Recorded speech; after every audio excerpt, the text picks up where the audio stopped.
بسم اللہ الرحمن الرحیم، السلام علیکم، صبح بخیر۔ میں ہوں محمد عمر اسلم اور آپ دیکھ رہے ہیں پاکستان ٹیلی ویژن نیوز پر پروگرام جائزہ۔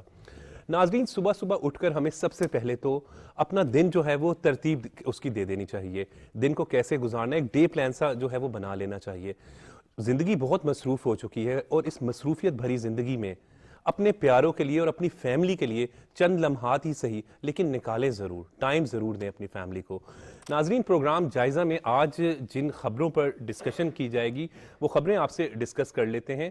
چیف آرگنائزر پاکستان مسلم لیگ نون مریم نواز نے گزشتہ روز مسلم لیگ نون سیکریٹریٹ ماڈل ٹاؤن میں مسلم لیگ نون پنجاب کے نوجوان رہنماؤں سے ملاقات کی۔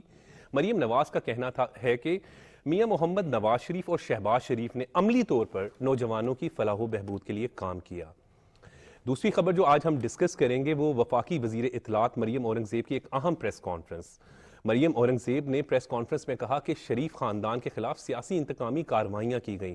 آشیانہ کیس میں جو ایک واحد ثبوت گواہ بنے تھے اسرار سعید، ایل ڈی اے کے آفیسر، انہوں نے بھی کہا ہے کہ شہباز شریف نے کسی قسم کی کوئی کرپشن نہیں کی اور ان سے بیان زبردستی دلوایا گیا۔ جبکہ آگے چل کر پروگرام کے اختتام پہ جو ایک سیگمنٹ ہوگا اس میں ہم بات کریں گے پی ایس ایل پر۔ تو ان ٹاپکس پر بات کرنے کے لیے ہمارے ساتھ اسٹوڈیو میں جو مہمان موجود ہیں ان سے آپ کا تعارف کرواتے چلیں۔ ہمارے ساتھ موجود ہیں مسلم لیگ نون کے رہنما، سابق رکن پنجاب اسمبلی، نوجوان قیادت ہے مسلم لیگ نون کی اکاڑا سے، بڑے ہی متحرک رہنما ہے نون لیگ کے، چودھری منیب الحق صاحب۔ چوئی صاحب، آپ کا بہت بہت شکریہ، آپ نے اپنا قیمتی وقت یہاں پہ نکالا۔ ان کے ساتھ جو تشریف بیٹھے ہوئے ہیں خالد قیوم صاحب، کسی تعارف کے محتاج نہیں، سینئر صحافی ہیں، ہم بھی ان سے بڑا کچھ سیکھتے بھی ہیں۔ خالد قیوم صاحب، آپ کا بھی بہت بہت شکریہ۔ منیب صاحب، کیا کہیں گے؟ گزشتہ روز جو ہے وہ ایک اہم ملاقات کی مسلم لیگ نون کی چیف آرگنائزر مریم نواز نے ماڈل ٹاؤن میں، اور انہوں نے کہا کہ 1 کروڑ نوکریوں کا جھانسا دیا گیا، ایک فراڈ کیا گیا عوام کے ساتھ سابق حکمران نے، اور اس کے بعد ان کا یہ بھی کہنا تھا کہ میاں محمد نواز شریف نے عملی طور پر جو ہے وہ نوجوانوں کی فلاح و بہبود کے لیے کام کیا، آسان شرائط پر نوجوانوں کو قرضے دیے، شہباز شریف نے جو ہے وہ لیپ ٹاپ دیے۔ کیا کہیں گے اس پر؟ بسم اللہ الرحمن الرحیم۔ سب سے پہلے تو آپ کا شکریہ۔ محترمہ مریم نواز نے جو کل یوتھ کے ساتھ میٹنگ کی ہے، اور میٹنگز کا سلسلہ جاری ہے، آج بھی میٹنگز ہونی ہے اور کل بھی ہونی ہے، اس طرح یہ میٹنگز کا سلسلہ جاری رہے گا۔ یہ بیسیکلی اس چیز کو اجاگر کرنے کی ضرورت تھی کہ پاکستان مسلم لیگ نون نے ہی سب سے زیادہ یوتھ کے لیے کام کیا ہے۔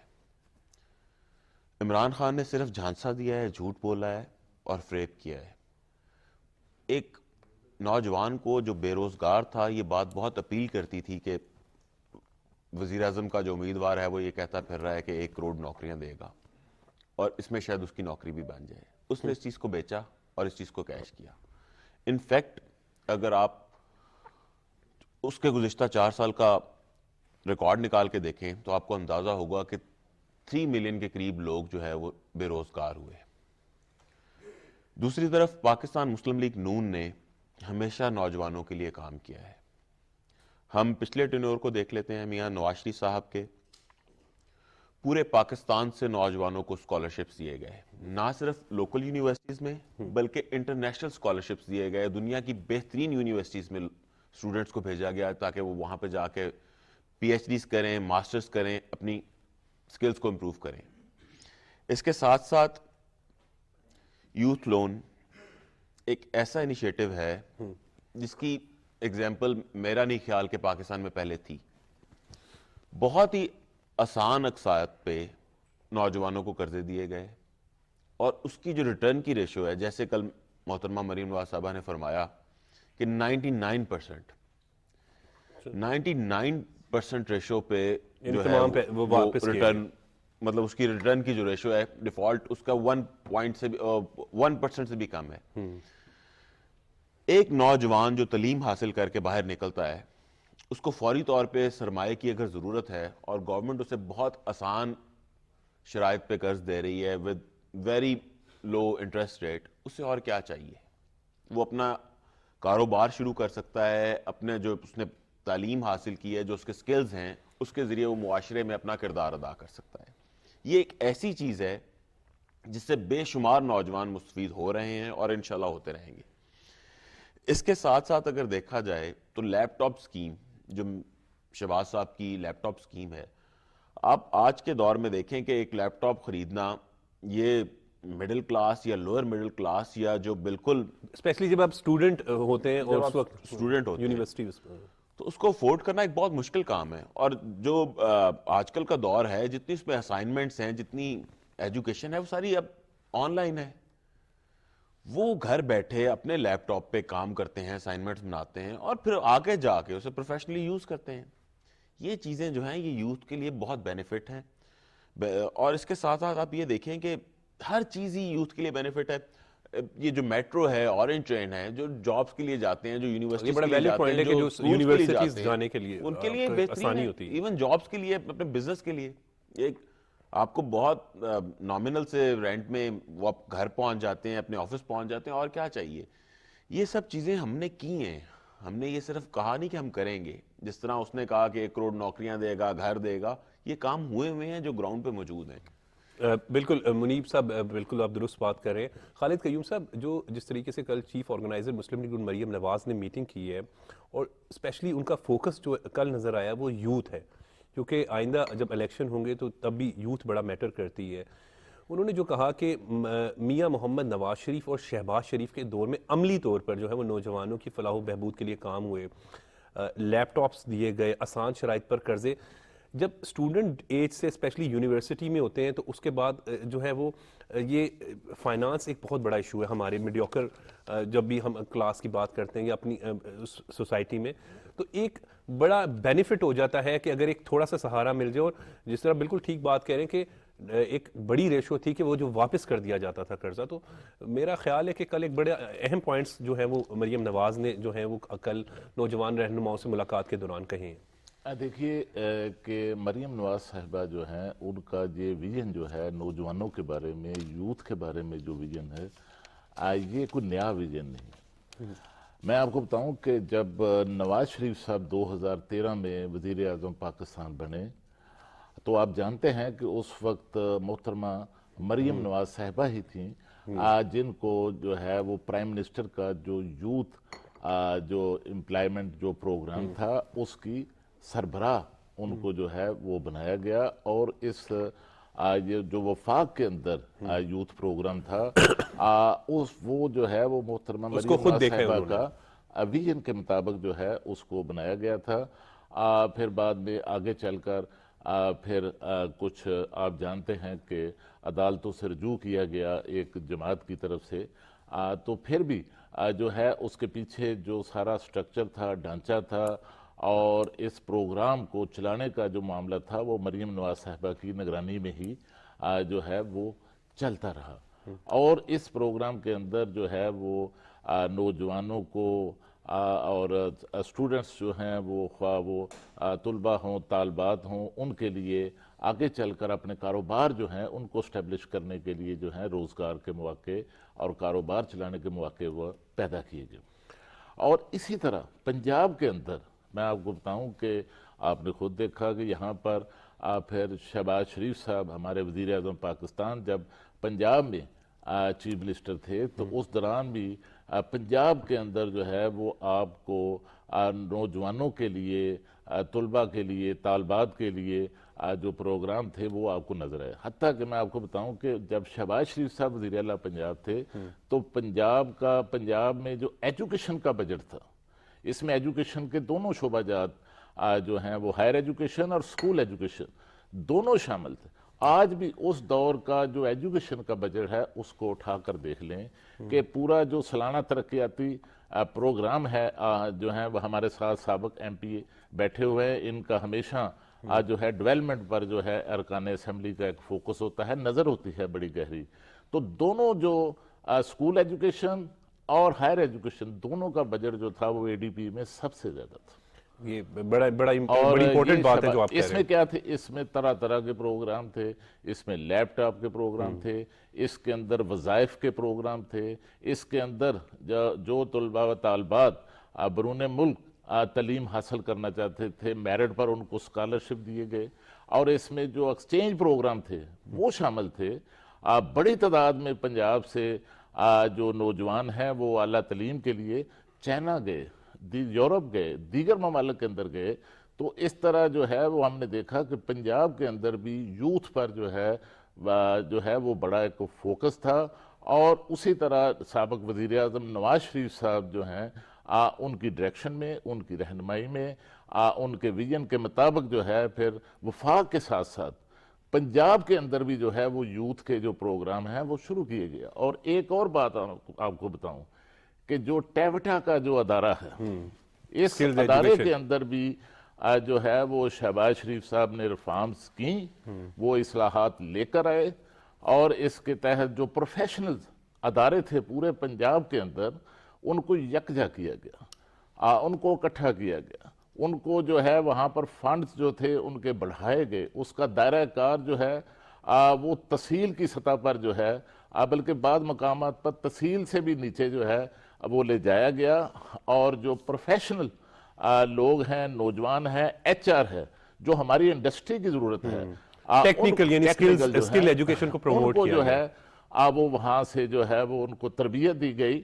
اور میں سمجھتا ہوں کہ یہ بھی ان کا ایک بڑا اقدام تھا. اور اس کے ساتھ ساتھ پنجاب کے اندر ایک محکمہ آپ جانتے ہیں کہ پنجاب اسمال انڈسٹریز کارپوریشن بھی ہے, وہاں سے بھی جو ہے وہ روزگار کے لیے قرضوں کا اجرا کیا گیا. نوجوان جو یونیورسٹیز اور کالجز سے فارغ ہوتے تھے اور روزگار کے ان کو مواقع نہیں ملتے تھے, ان کو پھر اس ڈپارٹمنٹ کے ذریعے بھی جو ہیں وہ قرضہ جات فراہم کیے گئے تاکہ وہ اپنے کاروبار اسٹیبلش کر سکیں. بالکل درست بات کہہ رہے ہیں آپ. اچھا منیب صاحب, ایک اور بات جو کل کی انہوں نے وہ بڑی اہم تھی کہ جہاں سے جس پارٹی کی جانب سے اب اعلان کیا جا رہا ہے کہ جی جیل بھرو تحریک, تو انہوں نے کہا کہ جیل بھرو تحریک کی بجائے کالج بھرو تحریک کی بات ہونی چاہیے. یہ بڑی اچھی بات, کالج, کیونکہ دیکھیں یونیورسٹیز جس طرح خالد صاحب کہہ رہے تھے, آپ نے بھی بات کی کہ تعلیم اور اسکل ایجوکیشن کی طرف جو ہے وہ پاکستان مسلم لیگ نون کے دور حکومت میں فوکس تھا. تو اس وقت تو جو موجودہ صورتحال ہے تو واقعی نوجوانوں کو تو ہمیں کوئی پازیٹیو راستہ دکھانا چاہیے.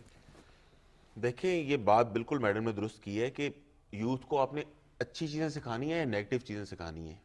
آپ گھر کے جب بڑے ہوتے ہیں, آپ کے فادر ہیں, وہ بچوں کو اچھی چیزیں سکھاتے ہیں یا بری چیزیں سکھاتے ہیں؟ جو رہنما ہوتے ہیں یہ ایک ملک کے بڑے ہوتے ہیں, انہیں چاہیے کہ اچھی تربیت کریں. آپ نوجوانوں کو روزگار کی بات کریں, تعلیم کی بات کریں, اچھی بات سکھائیں. آپ انہیں جیلیں بھیجنا چاہ رہے ہیں صرف اپنی لیڈرشپ چمکانے کے لیے, یہ ظلم ہے, یہ زیادتی ہے.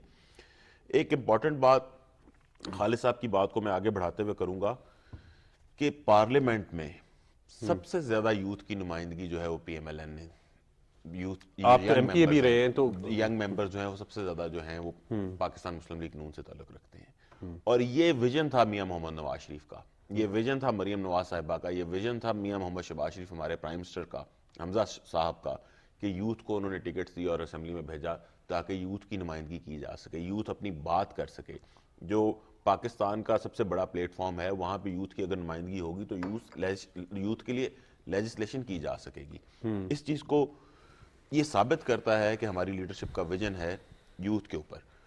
اس کے ساتھ ساتھ جہاں خالد صاحب نے دیگر پروجیکٹس کی بات کی, تو میں ایک اور بڑی امپورٹنٹ بات کرنا چاہوں گا. میرا تعلق کیونکہ اوکاڑا سے ہے, ایک چھوٹا ڈسٹرکٹ ہے, اوکاڑا جیسے ڈسٹرکٹ میں سوچا بھی نہیں جا سکتا تھا وہاں پہ ای لائبریری بنائی گئی, اور state of the art E libraries پورے پاکستان میں بنی.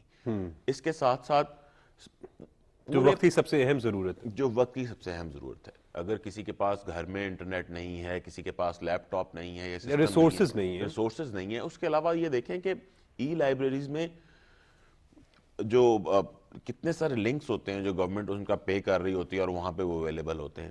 پھر ایک ایٹماسفیئر ہوتا ہے.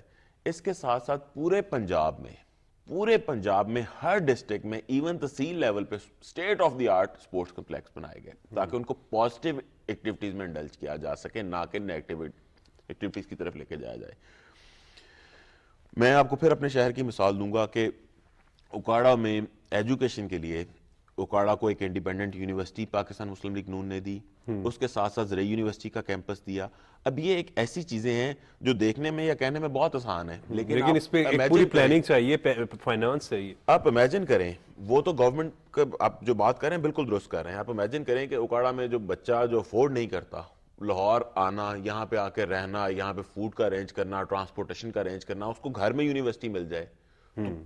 اب میرے اوکاڑا شہر میں جو یونیورسٹی آف اوکاڑا ہے اس میں اسٹوڈنٹس کی تعداد 25,000 ہے. 25,000. 25,000. اور وہ خالی اوکاڑا کے نہیں ہوں گے, اوکاڑا سے جو گرد و نواح کے شہر ہیں, مطلب ڈسٹرکٹ اوکاڑا اور اس کے گرد و نواح کے جو لوگ ہیں وہاں کی 25,000 اسٹوڈنٹس ہیں. وہ اکثریت ایسے اسٹوڈنٹس کی ہے جو لاہور آنا افورڈ ہی نہیں کرتے تھے. ٹھیک.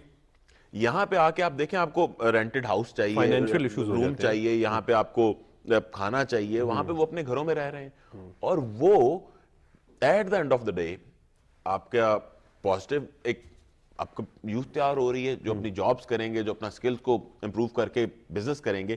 اس کے ساتھ ساتھ میڈیکل کالج ہماری 3 ماہ کے لیے پنجاب میں گورنمنٹ آئی, ہمارے سی ایم حمزہ صاحب نے جی پہلا جو کام کیا اوکاڑے کو میڈیکل کالج دیا.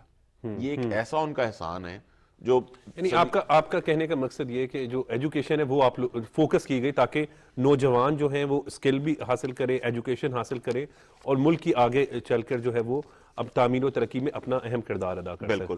اور جیسے خالد صاحب نے بات کی ٹیفٹا کے حوالے سے میں بات کرنا چاہوں گا کہ میرے جو ڈسٹرکٹ اوکاڑا ہے یا جو میرا حلقہ ہے اس میں 2 کالجز ہیں, ایک بوائز کا کالج ہے اور ایک گرلز کا کالج ہے جو ٹیکنیکل ایجوکیشن دے رہا ہے. اس کے ساتھ ووکیشنل ٹریننگ انسٹیٹیوٹ ہے, یہ بھی PMLN نے بنائے ہیں. اور اگر ہمارے ڈسٹرکٹ میں دیکھا جائے تو 6 کالجز ہیں.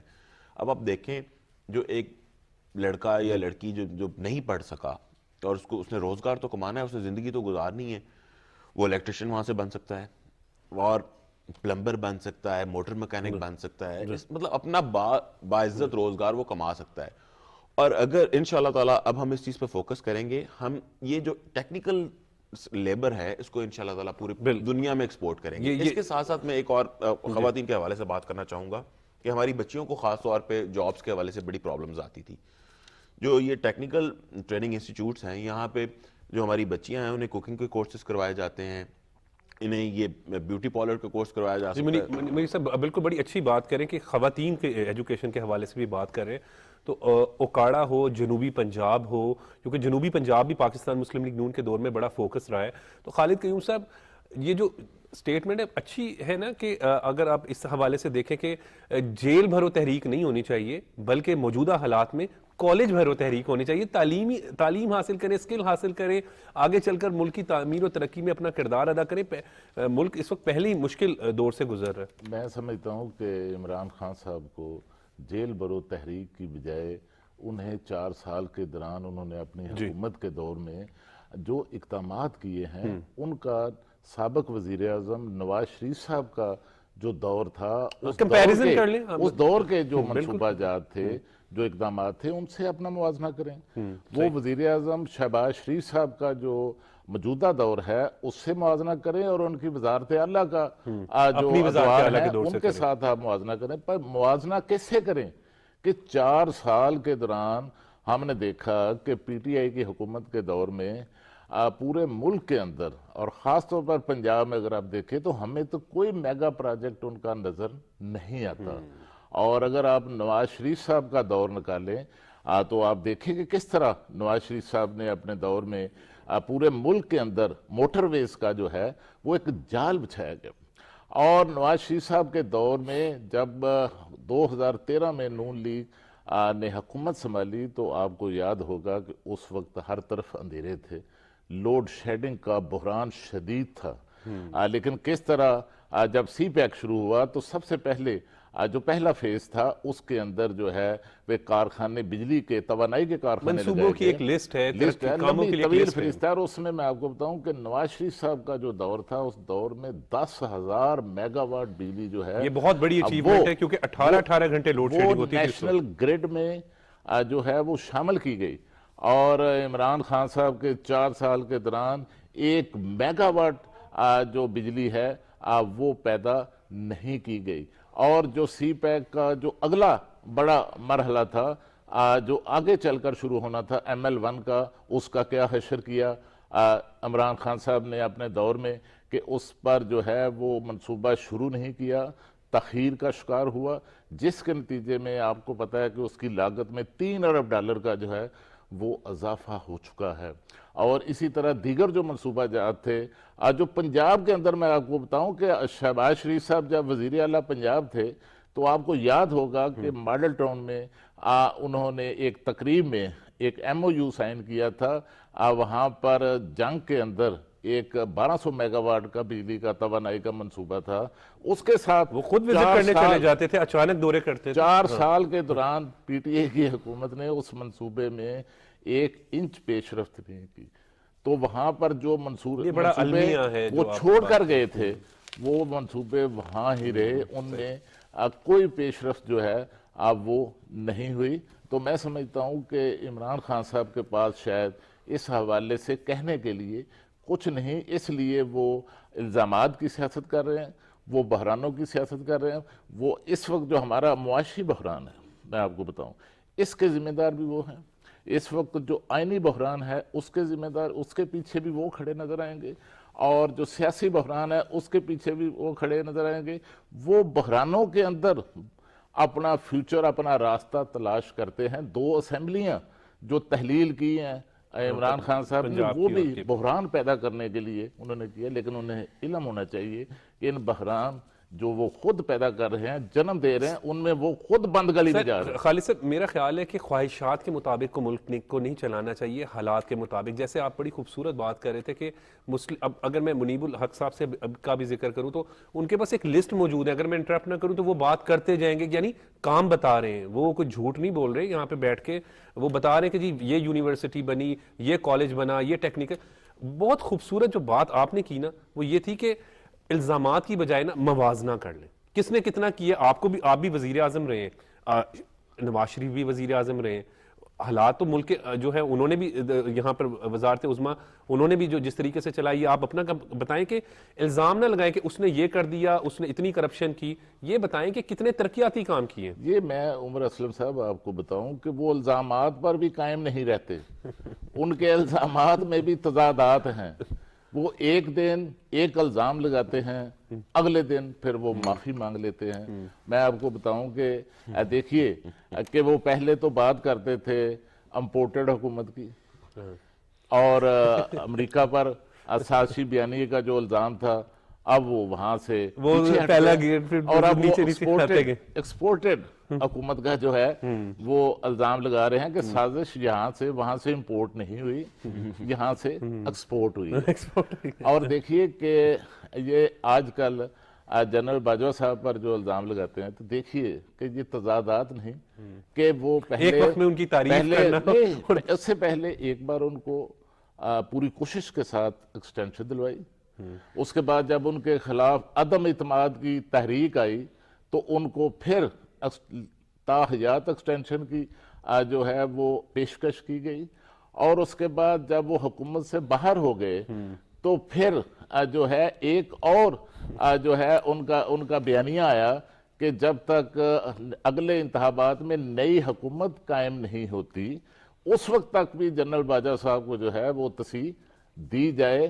اور دیکھیں کہ اب وہ ان کے خلاف بھی کس طرح کے الزامات، وہ سارا جو معاملہ تھا وہ سازشی بیانیے کا سائفر والا، وہ سارا اس سے اب یوٹرن لے لیا، اور اب سارا ذمہ دار جو ہے وہ باجوہ صاحب کو قرار دے رہے ہیں۔ تو اس طرح ان کا میں سمجھتا ہوں کہ سائفر کا جو بیانیہ تھا، سازشی بیانیہ تھا، اس سے ملک کو جتنا نقصان ہوا ہے، اصل بات خالد صاحب بالکل ٹھیک کہہ رہے ہیں، ملک کو نقصان نہیں ہونا چاہیے، اپنی خواہشات کے لیے اپنی جو ہے وہ اس سلسلے میں جو ہے وہ ملک کو نقصان نہیں پہنچانا چاہیے۔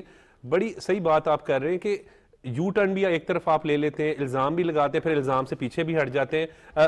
اب ایک اور خبر پہ ہم ڈسکس کریں گے کہ وفاقی وزیر اطلاعات مریم اورنگزیب صاحبہ نے کل جو ہے بڑی ایک اہم پریس کانفرنس کی۔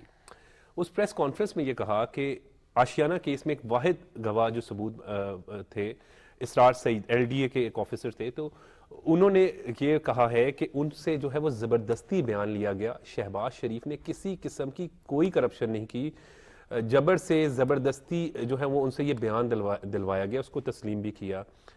کیا کہیں گے؟ مجھے اپوزیشن لیڈر قومی اسمبلی تھے، گرفتار کر لیا گیا، ان کے بڑے بھائی کو گرفتار کر لیا گیا، میاں محمد نواز شریف کو، بھتیجی کو، پھر بیٹے کو ہم بھی گرفتار کیا گیا۔ اب جبکہ اتنا وقت گزر چکا ہے، وہ اپوزیشن لیڈر قومی اسمبلی تھے، انہوں نے عدالت میں جاتے تھے، اور جب وہ اور ایون ابھی بھی جب وزیر اعظم بن گئے ہیں اس کے باوجود وہ عدالتوں میں جب بھی پیشی ہوتی ہے تو وہ وہاں پر جاتے ہیں۔ وقت نہیں ضائع کر دیا قوم کا؟ دیکھیں سب سے پہلے تو میں یہ کہوں گا کہ آپ دیکھیں کہ میاں صاحب کو قید کیا، مریم بی بی کو میاں صاحب کی آنکھوں کے سامنے گرفتار کیا، وہ بہت بڑا حمزہ صاحب کو کتنے دن قید رکھا، کتنے مہینے قید رکھا، کتنے سال 2 سال سے زائد 2 قید سال سے رکھا زائد گیا۔ قید رکھا۔ پرائم منسٹر صاحب جو اس وقت اپوزیشن لیڈر تھے ان کو قید کیا، پھر آج تک جیسے آپ نے کہا کہ وہ پیشیاں بھگت رہے ہیں۔ قدرت نے نواز شریف کو پہلے بھی سرخ کیا تھا اور آج بھی کر دیا، ڈسکوالیفائی کروایا، 1 روپے کی کرپشن نہیں ثابت کر سکے کہ بیٹے سے سیلری نہیں لی۔ جو بندہ 3 دفعہ اس ملک کا پرائم منسٹر رہا ہے اس پہ 1 پیسے کی کرپشن ثابت نہ ہونا کیا ثابت کرتا ہے کہ کرپشن نہیں ہوئی؟ یہ تو بیچارہ ایک ایل ڈی اے کا آفیسر تھا جسے پریشرائز کیا اور اس سے اسٹیٹمنٹ لی۔ آپ ڈی جی ایف آئی اے کو دیکھیں کہ ان کی کیا اسٹیٹمنٹ تھی کہ انہیں واش روم میں بند کر دیا تھا، اس لیول کے آفیسرز پہ اس نے تشدد کیا اور انہیں بلیک میل کیا، تو اس بیچارے کی کیا تھی کہ یہ اس کے اسٹیٹمنٹ نہ لی جاتی؟ کہنے کا مقصد یہ ہے کہ پریشرائز کر کے ڈرا دھمکا کے اسٹیٹمنٹ لی گئی، اور وہ بھی صرف ایک بندے سے، اور اس نے بھی آج یہ وڈرا کر لیا کہ وہ مجھ سے پریشرائز کر کے اسٹیٹمنٹ لی گئی۔ الحمدللہ مجھے اس بات کا فخر ہے کہ میری قیادت کے اوپر کرپشن نہ ثابت ہوئی ہے اور نہ انہوں نے کرپشن کی ہے۔ اس کے علاوہ باقی جو رہنما تھے آپ انہیں دیکھیں، سعد رفیق صاحب کو دیکھیں، خواجہ آصف کو دیکھیں، شاہد خاقان عباسی کو دیکھیں، خواجہ سلمان صاحب کو دیکھیں، مفتہ اسماعیل کو دیکھیں، ان لوگوں نے احسن اقبال، حافظ میاں محمد نعمان، حافظ نعمان، ایک لسٹ ہے، وہ تو ایک بہت بڑی لسٹ ہے، حنیف عباسی، کتنے مہینے کتنے سال ان کو جیلوں میں رکھا اور کسی پہ کرپشن ثابت ہوئی نہیں کر سکے۔ یہ ثابت کرتا ہے کہ ہم لوگوں نے اس ملک کی خدمت کی ہے۔ جیسا کہ خالد صاحب بتا رہے تھے، پرفارمنس کی بیس پہ ہم نے الیکشن لڑے ہیں اور انشاءاللہ تعالیٰ پرفارمنس کی بیس پہ ہی ہم الیکشن آپ کے پاس پوری ایک لسٹ ہے، آپ صرف اپنے ضلع کی بات کریں، اپنے شہر کی بات کریں، آپ کے پاس لسٹ ہے کہ اگر آپ پورا 1 گھنٹہ بتا دیں گے کہ یہ کام کروائیں، وہ بڑی، میں خالد قیوم صاحب والی بات پر ہوں کہ بڑی خوبصورت بات کی ہے کہ الزامات نہ لگائیں، سر اب کمپیریزن کر لیں۔ اب اس بات پہ میں اس طرف آ رہا ہوں کہ اتنے پروجیکٹس جس پارٹی نے کیے ہوں، جس جماعت نے کیے ہوں، اس پہ کرپشن اگر کی ہوتی تو ثابت کرنا مشکل تھا۔ ایک طرف وہ بندہ ہے جس نے کام بھی نہیں کیا، جس کا کوئی میگا پروجیکٹ مجھے کوئی بھی نہیں بتا سکتا، اور دوسری طرف وہ جماعت ہے جس نے کام کیے ہیں، جس کے لسٹیں ہیں کاموں کی۔ اتنے پروجیکٹس جس جماعت نے کیے ہوں اس پہ کرپشن اگر کی ہوتی تو ثابت کرنا کوئی مشکل تھا۔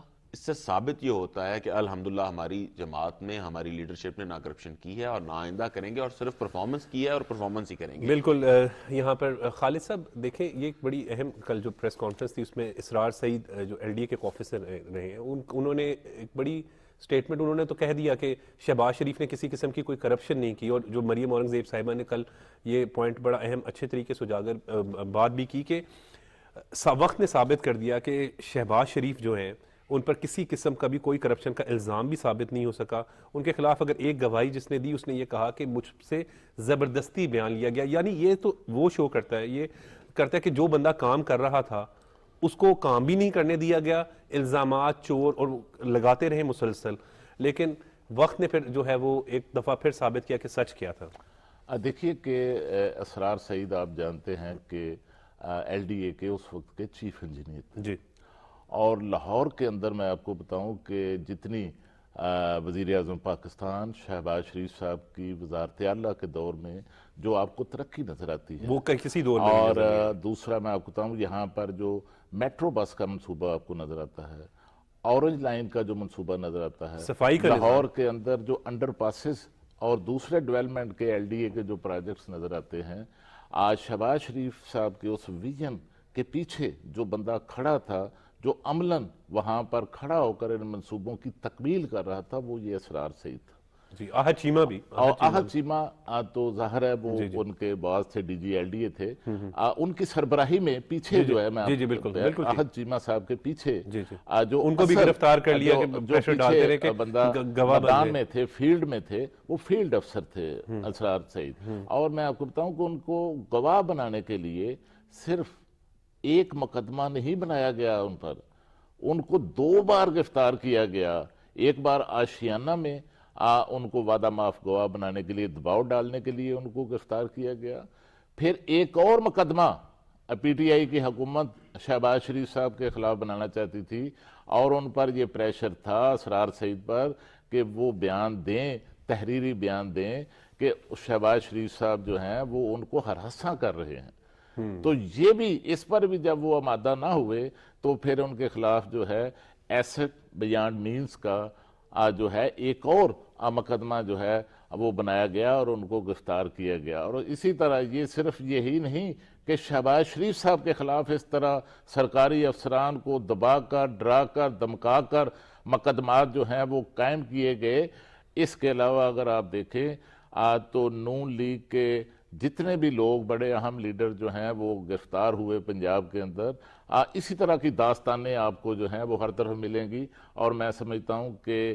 اس طرح کا جو احتساب تھا اور انتقام تھا پی ٹی آئی کی حکومت کا، اس کا جنازہ تو پھر ہمارے وزیر داخلہ رانا ثناءاللہ کے خلاف جو جس طرح ہیروئن کا کا کیس بنایا گیا، وہ اب صورتحال یہ ہے کہ اس کیس کا نام لینا، جو آپ کو یاد ہوگا کہ پورا میڈیا اس وقت جو ہے وہ اس کیس اور کے اس وقت یہ خلاف، کہا گیا کہ ہمارے پاس ثبوت موجود ہے، اس کیس کے خلاف رانا ثناءاللہ کے ساتھ کھڑا تھا۔ اور یہی وجہ ہے کہ جب ان کو جو رہائی ملی، اس کی بنیادی وجہ بھی یہ تھی کہ اس وقت میڈیا کا دباؤ بڑھ چکا تھا اور یہ کیس جو ہے اتنا بدنما داغ بن چکا ہے پی ٹی آئی کی سابق حکومت پر کہ ابھی پی ٹی آئی کا کوئی لیڈر جو ہے اس کیس کا نام بھی لینے رانا کے لیے ثناءاللہ تیار کے نہیں۔ کیس کے بارے میں تو یہ ہے کہ وہ جو سیف سٹی کے کیمراز تھے، وہ جو رانا ثناءاللہ صاحب نے ایک دفعہ ذکر کیا کہ انہوں نے بڑی مدد کی، انہوں نے ظاہر کر دیا کہ کسی قسم کا بھی کوئی جو ہے وہ ایسی حقیقت نہیں تھی، وہ جو انتقامی کارروائی کی گئی تھی اس کی حقیقت آ گئی۔ تو لیکن بات یہاں پر یہ آ جاتی ہے کہ جب منیب صاحب لڑائی ہوتی رہے گی، ہمارا ملک ان چیزوں کا متحمل نہیں ہے۔ اب مجھے پھر شہباز صاحب کی پرسوں کی ایک سٹیٹمنٹ یاد آتی ہے کہ انہوں نے بڑی اچھی سٹیٹمنٹ دی کہ ملک کے لیے کام کرنا ہے، صرف ان کا دیکھیں جو انتقامی کارروائیوں میں اگر ہم اپنا ذہن لگائیں گے، ملکی وسائل کو استعمال کرنا شروع کر دیں گے تو پھر ملک تو پہلی بڑے مشکل حالات سے گزر رہا ہے، تو وہ پھر کیسے چلیں گے؟ آپ یہ دیکھیں کہ شہباز صاحب نے پنجاب کی خدمت کی ہے اور پنجاب کا آج باقی صوبوں سے ایک ویزیبل ڈیفرنس ہے، وہ شہباز صاحب کی خدمت کی وجہ سے ہے جو انہوں نے یہاں پہ کام کیا ہوا ہے۔ جن حالات میں پاکستان مسلم لیگ نے گورنمنٹ لی، وہ صرف اور صرف ریاست بچانے کے لیے لی، اپنی سیاست چمکانے کے لیے نہیں لی۔ اکانومی کی سچویشن، لا اینڈ آرڈر کی سچویشن، انٹرنیشنل ریلیشنز، پاکستان کا جو انٹرنیشنل ریلیشن ایک بڑا اہم ٹاپک ہے جو گزشتہ دور حکومت میں خراب ہوئے ہمارے۔ ہم انٹرنیشنل ریلیشنز کے اوپر اگر بات کریں، کہاں پہ میاں نواز شریف کی پرائم منسٹرشپ کو دیکھیں کہ ہمارے چائنا کے ساتھ فرینڈلی، بہترین تھا سی پیک کا منصوبہ، اس پہ تو جتنی بھی بات کی جائے وہ گیم چینجر تھا، وہ ان چائنیز کا کریڈٹ۔ پریزیڈنٹ کے دورے کو ناکام کرنے کی اس وقت سے سازشیں یہ شخص اور یہ جماعت کرتا آ رہا ہے۔ اس کے بعد ہمارے ٹرکی کے ساتھ ریلیشن، ہمارے سعودی عرب کے ساتھ، ہمارے یو اے ای کے ساتھ، ہمارے کس کنٹری کے ساتھ اچھے ٹرمز نہیں تھے جو اس شخص نے، اس جماعت نے آ کے تباہ کر دیے، اور کس لیول پہ تباہ کیے کہ وہ کنٹریز اب ہماری طرف دیکھنے کو تیار نہیں تھے۔ پھر کوشش کر رہے ہیں، شہباز صاحب دن رات کام کر رہے ہیں، انٹرنیشنل ریلیشنز کو امپروو کرنے کے لیے کوشش کی جا رہی ہے اور وہ انشاءاللہ تعالیٰ اس میں کامیاب۔ منیب صاحب، جب شہباز صاحب جیل میں تھے تو مجھے یاد ہے کہ چائنا نے نا لیٹر بھیجا، یعنی آپ دیکھیں کہ، اور اپوزیشن لیڈر قومی اسمبلی رہے نا، الزام کبھی نہیں لگائے انہوں نے بھی، اس وقت بھی وہ بھی چاہتے تو الزامات لگانا شروع کر دیتے، لیکن جب بطور اپوزیشن لیڈر قومی اسمبلی جیل میں ہونے کے باوجود وہ ہمیشہ ملک کی بات کرتے تھے، ہمیشہ ملک کی بات کی ہے اور ہمیشہ مل بیٹھنے کی بات کی ہے، چاہے اپوزیشن میں تھے چاہے گورنمنٹ میں۔ ہمیشہ یہ تقسیم نہیں کی کہ میں اس سے ہاتھ نہیں ملاؤں گا، میں اس سے بات کرنا نہیں پسند کرتا، فرعونیت والی باتیں نہیں کی، اس ملک کی بہتری کے لیے بات کیا اور بہتری کے لیے کام کیا ہے۔ بالکل بالکل آپ ٹھیک کہہ رہے ہیں۔ اور اس وقت اگر خالد قیوم صاحب یہ بات کریں تو یہ بڑا اہم پوائنٹ ہے کہ جب وہ اپوزیشن میں تھے تو تب انہوں نے چارٹر آف اکانومی کی بات کی، 2 دفعہ جیل میں چلے گئے عمران خان کے دور حکومت میں، اور اس کے باوجود ان کا جو فوکس آج جبکہ وہ خود وزیر اعظم بن چکے ہیں تو ابھی بھی وہ ان کا کہنا ہے کہ اس وقت انہوں نے اپنا ذہن یا مقصد انتقام لینا نہیں بنایا، ملک کے لیے انہوں نے کہا ہے۔ مجھے یاد ہے کہ وہ جس طریقے سے ان کو گاڑیوں میں لایا جاتا تھا، ان کو کمر کی تکلیف کی پرابلم ہے آپ کو پتہ ہے، پھر وہ ایک سفر تھا وہ جیل سے یہاں کا، تو یہ بات اس پہ کیا کہیں گے؟ ملک کے لیے ہمیں مل کر کام کرنا چاہیے اچھی سوچ کے ساتھ. انتقام، جیل بھرو تحریک، یہ تو نفرت کی سیاست ہے. میں آپ کو بتاؤں کہ شہباز شریف صاحب نے بطور اپوزیشن لیڈر پارلیمنٹ کے فلور پر یہ بات کی اور چارٹر آف اکانومی کی پیشکش کی، اکانومی کی اصلاح کے لیے، بہتری کے لیے. اور اس کے ساتھ جب عمران خان صاحب کی حکومت نے ان کو جیل بھجوایا تو انہوں نے جیل میں بیٹھ کر بھی چارٹر آف اکانومی کی بات کی اور اس سے وہ پیچھے نہیں ہٹے. تو جب شہباز شریف صاحب وزیر اعظم پاکستان بنے تو عمران خان صاحب نے کیا کیا، ملک کے ساتھ کیا کیا؟ آپ کو یاد ہے کہ جو شوکت ترین کی جو آڈیو آئی تھی، آڈیو لیک ہوئی تھی، بالکل، جس میں اب وہ جس میں صوبائی وزیر کہہ رہے ہیں کہ اس سے ملک کو تو نقصان نہیں ہو جائے گا، یعنی اس کو پھر بھی اس کو احساس ہو رہا ہے کہ اور کے پی کے اور پنجاب کے جو وزرائے خزانہ تھے پی ٹی آئی کے، ان کو شوکت ترین صاحب عمران خان صاحب کے احکامات کیسے دے رہے ہیں کہ آپ نے لیٹر لکھنا ہے آئی ایم ایف کو کہ صوبے جو ہیں کے پی اور پنجاب جو ہیں وہ سرپلس بجٹ جو ہیں وہ دینے کے لیے تیار نہیں ہیں. اور ضرورت اس وقت یہ معاملہ اس لیے اٹھایا گیا تاکہ پاکستان اور آئی ایم ایف کے ساتھ جو معاملات ہیں وہ طے نہ ہو سکیں. اور دوسرا میں آپ کو بتاؤں کہ جب عمران خان صاحب کو علم ہو گیا کہ ان کی حکومت جانے والی ہے تو دیکھا پھر انہوں نے جو اکانومی ہے جس کا خمیازہ آج ہم بھگت رہے ہیں اس کو اپنے پولیٹیکل ایجنڈے کے لیے استعمال کرنا شروع کیا. اور آئی ایم ایف کا جو معاہدہ جو انہوں نے خود کیا تھا اس معاہدے سے انحراف کیا. اس لیے انحراف کیا تاکہ آنے والی جو حکومت ہوگی اس کو جو ہے وہ نقصان اٹھانا پڑے، اس کو مسائل کا سامنا کرنا پڑے. اور اس وقت بھی میں آپ کو بتاؤں کہ آئی ایم ایف کے ساتھ جو معاملات چل رہے ہیں ان میں جو زیادہ تر شرائط ہیں یہ اسی دور کی طے ہوئی ہیں کہ سرکل آف ڈیٹ کا جو مسئلہ تھا گیس سیکٹر کے اندر، وہاں پر بجلی کے اندر، اس کا بھی معاملہ جو تھا اس وقت طے ہوا تھا اس وقت کی پی ٹی آئی کی حکومت کے دور میں. اور باقی جو شرائط ہیں وہ بھی ساری چیزیں جو ہے وہ آئی ایم ایف کے ساتھ ان کی ابتدا جو ہے وہ پی ٹی آئی کی حکومت نے کی تھی. اور اس وقت بھی ہماری معیشت کو میں سمجھتا ہوں کہ اب دیکھیں ایک روز پہلے کیا ہوا کہ جب آئی ایم ایف کے ساتھ معاملات ایک بار پھر جو ہیں وہ منطقی انجام کی طرف جا رہے ہیں، پاکستان کے ساتھ معاہدے کی طرف جا رہے ہیں اور پاکستان کی معیشت کی بہتری کی طرف جا رہے ہیں، تو صدر پاکستان کو عمران خان صاحب نے کس طرح کہا کہ آپ نے آرڈیننس پر سائن نہیں کرنا. جی بالکل انہوں نے انکار کیا. جی تو دیکھیں کہ اس وقت بھی جو ہے ان کی سوچ جو یہ ہے وہ اپنے مفادات کے لیے ملک کو ڈیفالٹ کی طرف بالکل درست دھکیلنا بات کہہ چاہتے رہے ہیں. ہیں کہ اپنے مفادات پہلے اہم نہیں ہونے چاہیے، ملک سب سے پہلے ہے، یہ پاکستان ہونا چاہیے. بہت بہت شکریہ چودھری منیب الحق صاحب، آپ کا، آپ نے اپنا قیمتی وقت دیا. بہت بہت شکریہ خالد قیوم صاحب، آپ نے اپنا قیمتی وقت دیا. ناظرین، بڑی اچھی باتیں جو ہیں وہ چودھری منیب الحق صاحب نے اور خالد قیوم صاحب نے کی ہیں. وقت ہو رہا ہے ایک بریک کا، لیکن جب بریک کے بعد آئیں گے تو پھر بات کریں گے پی ایس ایل پر، جس میں بڑے دلچسپ اور کانٹے دار مقابلے جاری ہیں. ایک بریک.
Welcome back. کہتے ہیں کہ جس ملک میں میدان آباد ہوں وہاں کے ہسپتال ویران ہوتے ہیں. اس سے اندازہ لگائیں کہ کھیلوں کی سرگرمیاں کتنی اہم ہوتی ہیں. اور اس وقت اگر ہم بات کریں تو اب اس سیشن میں جو ہے وہ ہم پی ایس ایل پر بات کریں گے. 2 میچز ہو چکے ہیں اور دونوں میچز ہی جو ہیں وہ بڑے دلچسپ ہوئے ہیں. پی ایس ایل میں جو ہے وہ پہلی دفعہ 4 مختلف وینیوز پر جو ہے وہ اس وقت کرکٹ میچز جو ہیں وہ ہوں گے.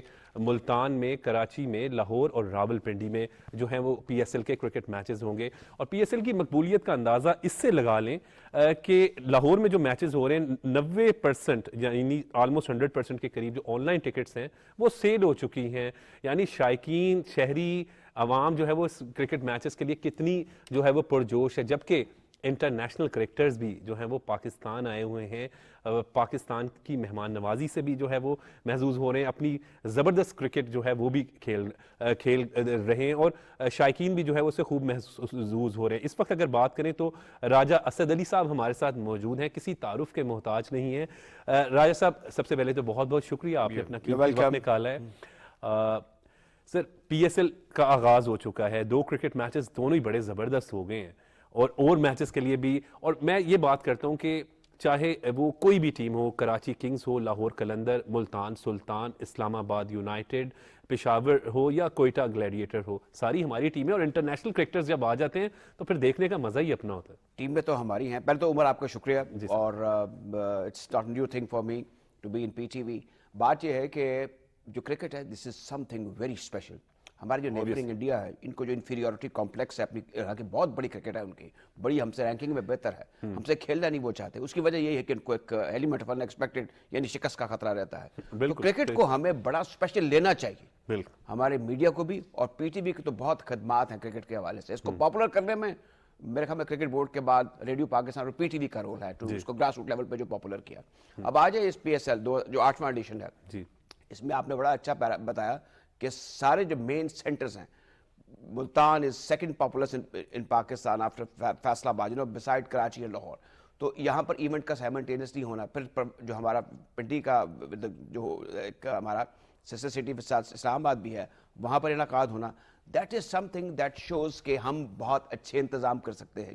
جو اچھے انتظام کرنے کا مقصد یہ ہے کہ دنیا بھر کو یہ میسج جا رہا ہے کہ یہ 6 فرینچائزز ٹاپ کلاس فرینچائزز جس میں انٹرنیشنل کرکٹرز ہیں اس کو کرا سکتے ہیں، براڈ کاسٹ کر سکتے ہیں اور کھلاڑیوں کو لک آفٹر کر سکتے ہیں، ان ٹائم پیمنٹس کر سکتے ہیں، گراؤنڈ کی کیپ اپ رکھ سکتے ہیں. Law and order is wonderful. تو میرے خیال میں یہ کرکٹ جو ہے اس کو حکومت کو بھی، موجودہ حکومت کو بھی، اگر کوئی آنے والی ہے اس کو بھی، اور اس سے پہلے بھی حکومتوں کو بھی کرنا چاہیے تھا کہ اس کو ایک بڑا اسپیشل ایونٹ سمجھتے. یہ cricket is not just a game. تو اس میں اب یہ بہت اچھا ماحول ہے، ویدر از ایکسلنٹ، اور ہمارا جو انوائرمنٹ ہے وہ اس میں بڑی ڈائیورسٹی ہے. آپ دیکھ لیں ملتان اور چیز کا نام ہے، کراچی اور کلچر ہے، لاہور کا کلچر اور ہے، لاہور جیسا کلچر اور کوئی نہیں ہے. تو میرے خیال میں کہنے کا مقصد یہ ہے کہ یہ ایک بڑا زبردست ایکسٹراویگنزا ہے. اور آپ جہاں بیٹھے ہوئے لاہور میں، اسی تو ورلڈ سٹی ہی جو ہے وہی ایک اسٹیٹ آف دی آرٹ چیز ہے. بڑی خوبصورت جو میسج جائے گا آپ کا کراس لینڈ عمر، وہ بڑا شاندار جائے گا. میرے خیال میں ٹورزم کو، لوکل گورنمنٹ کو، ڈسٹرکٹ گورنمنٹ کو، اسپورٹس بورڈ کو، پی سی بی کو، فوج پاکستان کو، پولیس از موسٹ امپورٹنٹ، ان کو شاندار ابتدائی مبارکباد دے دینی چاہیے. بالکل میں ایگری کروں آپ کی بات کے ساتھ. آپ نے بڑی صحیح بات کی کہ کرکٹ ایک پیشن ہے. جب ہم کرکٹ کے حوالے سے بات کرتے ہیں تو سارے انوالو ہو جاتے ہیں. اور یہ سٹیز کی بات نہیں، ہم تو پاکستان کی بات کرتے ہیں کہ جب باہر کے دنیا میں دیکھا جاتا ہے، کیونکہ آبویسلی انٹرنیشنل کرکٹ روٹ گئی تھی ہم سے ایک طویل عرصہ. 2016 میں یہ پی ایس ایل جو ہے وہ شروع کیا گیا.